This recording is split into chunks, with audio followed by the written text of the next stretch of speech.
I hope this director never stops making movies about musicians. Like, really, keep making these movies. Like, seriously, because I always love them. Hi, everyone. It's me, Grant, the movie and TV guy. Welcome to Raise on Popcorn with Grant, everybody. And today, we are talking about a movie. Movies and TV, that's what we do here, fresh off of The Wonderful Story of Henry Sugar. We have another review today that I watched earlier today, earlier this afternoon. And we're finally getting a review out slightly early. It is in select theaters, I think this weekend, and on Apple TV Plus also this weekend. I may be wrong. Who is calling me? Fuck. Sorry. Ad. Spam. This is a quiet area, people. Alright. That being said, I got a screener link from GoFobo and Apple. Thank you guys so much for inviting me to this. This was such a fun experience. But that being said, it will not sway my opinion. I could end up hating this movie. But that movie is Flora and Son. Flora and Son, movies and TV, so we do here at Flora and Son, is written and directed by John Carney. Agreed. It is written and directed by John Carney, who has done basically variants on this movie, but different variants on this type of movie. He previously directed Once, which is a terrific little Irish romantic musical drama. He also did Begin Again, which was delightful, starring Keira Knightley. And then his best film up to that point was his last one, 2016's Sing Street, which was on my best of list that year.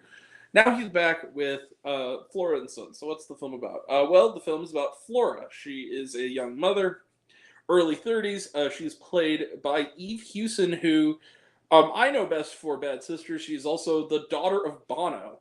So she is living in Ireland, trying to raise her son Max, who is played by a relative newcomer, who's terrific. What is that kid? Oren Kinlan.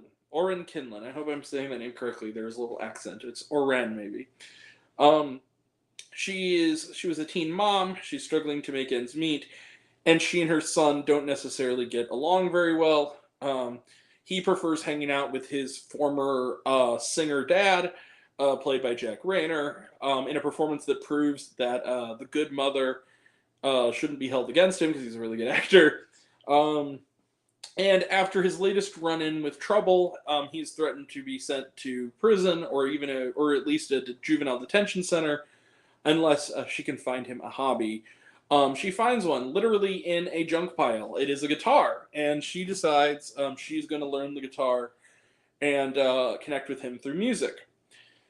Her key to that is a guitar teacher living in America named Jeff, played in another terrific turn by Joseph Gordon-Levitt. And very soon, she not only reconnects with her son through her newfound love of music, she begins to form an unexpected connection with Jeff, even though she never is unable to literally be in the same room with him because he is literally, on the other side of the world.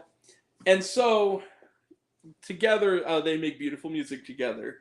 And very soon, Flora and her son join together to form a sort of the coolest family band you could possibly imagine.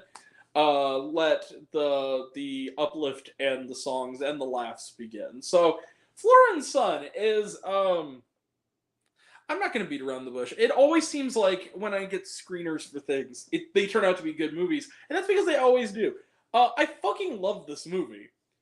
Like, this is one of the very best, like the tip of the top best movies I've seen so far in 2023. I absolutely adored this movie. I wanted to hug this movie. This was delightful from beginning to end. I love these characters, the sense of humor, the music was phenomenal. A lot of it is original music, along with some, recognizable songs. The humor works, the drama works, the romance works.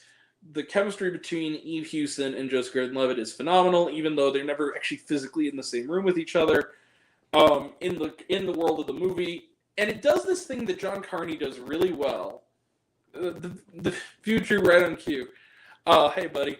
I love this guy's films. And what I love about his films is that he finds a way to show a relationship through music in a way that is earns it that takes elements that would sound corny on paper, but they actually feel genuine. There's a moment in this movie where he's talking to the computer, and from her point of view, the computer disappears, and Gordon Levitt is sitting next to her, and they're performing the song together. And it's just magic. There's another scene where he's giving her homework, and it's both sides now, a performance of both sides now, and you see the music's lyrics are being you're hearing the song, but you're seeing Eve Houston's face, and you're seeing how it moves her. And it's a moment that in the wrong hands could have been really corny and really false, but because it's Carney doing it, he finds a way to take these elements that sound cliche on paper and give them an element of realistic feeling. And that's what I love about his movies. The best thing about this movie, and there's a lot of really terrific things about this movie, but the best thing, the cast altogether is great. Eve Houston, can she be nominated for Best Actress, please? She's so good in this movie. I mean, she is a movie star. Like, she has it, guys. She's really good. I loved her on Bad Sisters. I loved her even more in this. I wasn't really that familiar with her when I saw Bad Sisters. Apparently she was on the TV show The Nick. I never watched The Nick. She's great! Like, she is really good. And, like, the scenes with her and Orrin Kinlan, who plays her son, are really believable.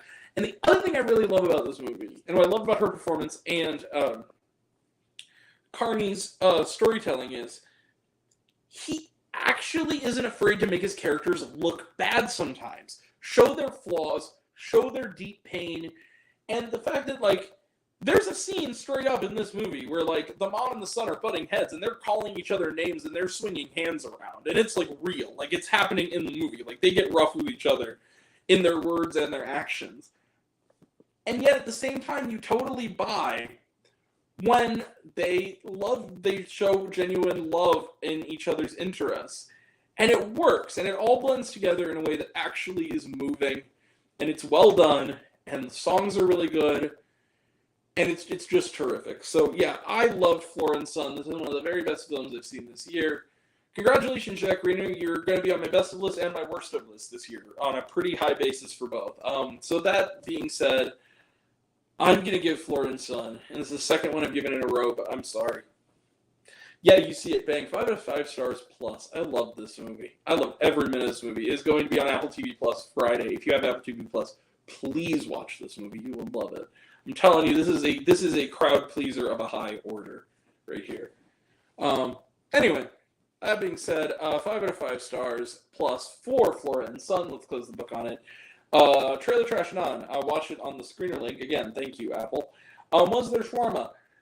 There is a song that is a significant plot point. That is all I will say. That pays off something from the movie.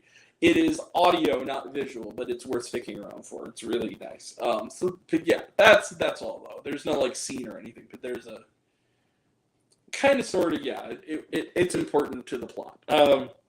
Anyway, that being said, that is it. We will be back tomorrow for a review of The Creator, starring John David Washington.